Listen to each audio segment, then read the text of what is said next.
రాజ్యాంగ ప్రవేశిక భారతదేశ ప్రజలమైన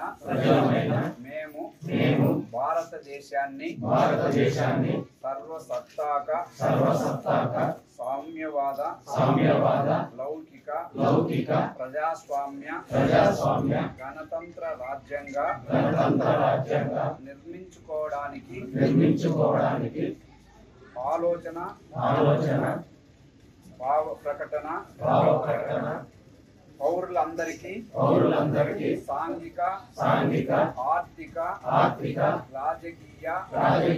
న్యాయాన్ని ఆలోచన భావ ప్రకటన విశ్వాసము ధర్మము ఆరాధనలో స్వాతంత్రాన్ని అంతస్తుల్లోనూ అవకాశాల్లోనూ సమానత్వాన్ని చేకూర్చుటకు పౌరులందరిలో వ్యక్తి గౌరవాన్ని జాతీయ సమైక్యతను సంరక్షిస్తూ సౌభ్రాతృత్వాన్ని పెంపొందించుకోవడానికి 1949 నవంబర్ 26న రాజ్యాంగ పరిషత్తులో ఎంపిక చేసుకొని శాసనంగా రూపొందించుకున్న ఈ రాజ్యాంగం మాకు మేమే ఇచ్చుకున్నాము.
మాకు మేము